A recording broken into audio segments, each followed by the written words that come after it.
6 years ago, a car going 60 miles an hour T-boned me.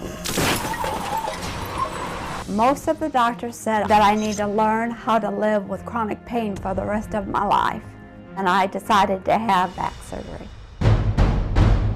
Through all of the accident, I never gave up, and I always smiled, and I always put my makeup on, but this back surgery did me in. If you've ever had persistent back pain, you know it can be exhausting. But imagine if you had to live with your back at a 45-degree angle while in excruciating pain. Well, that was the reality for Beverly until she met orthopedic spine surgeon Dr. Melamed. Let's have a look. I first met Beverly, I believe it was in July of 2012. The first time she walked in my office, she was literally hunched over. I immediately knew what was wrong and what needed to be done. The medical term is called a flatback deformity. The spine has a natural S-shaped curvature from the side. In her case, her 5 bottom levels here were fused together. She was now basically flat like this. That's why her head was here. She was hunched over. In order to create the normal curvature of the spine, you obviously have to restore that alignment. This is a very complex and dangerous operation. You know, most spine surgeons don't do this.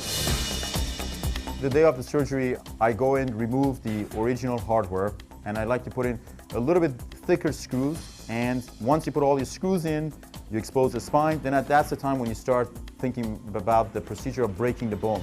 So you actually take the big piece of pie out, and that helps to collapse the bone. And then the other levels are just little breakages in the bone that helps a little bit of a correction. And it all adds up together, and the whole thing helps to realign the spine. I think it took about 8 hours, from the beginning to the closing. And Dr. Melamed joins us. Thank you, sir, for being with us today. Thank you. Thank you for having me. Now, flat back syndrome, how many cases do you see? How often do you see this? You know, flat back cases, they used to be very common in the older days where we didn't really understand spine surgery. I'm talking like maybe 20, 30 years ago. But as time has gone on, we understand spine surgery a lot more. So you don't see as much. I'm a little bit more biased because I'm seeing more of it. I'm getting more referral to fix these kind of problems. Walk us through what you're doing here. So the area you see is the shaded area is the bone to be removed. That's the angle, the wedge you're going to take out. The screws going above and below to stabilize the spine. You expose the nerve and the spinal cord, you protect it, then you protect the spine in the front as well, and then you put your rod to stabilize it. Then you come with the chisel, you remove the bone around the nerves, and then you slowly, that helps to collapse the spine back down. The spine, you can see, comes back, and you can see how the curvature is starting to get restored. It has to do with the way you take the angle of the bone away. Wow. So that curvature, it's the curvature of the spine, we've talked about before on the show. There's 3 parts of your spine: cervical, thoracic, and lumbar. And we actually have some x-rays Yeah, to show. x-rays, if you want to take us through these, we have her x-rays before surgery and then after surgery.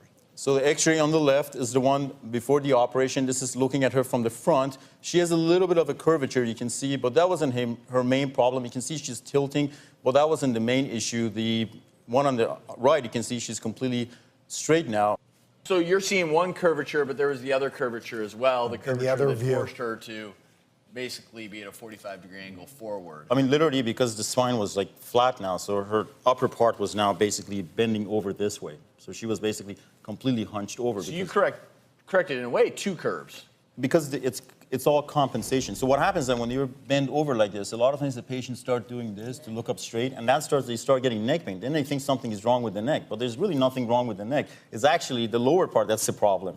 So you fix the bottom part, and the spine, the rest of it kind of realigns itself.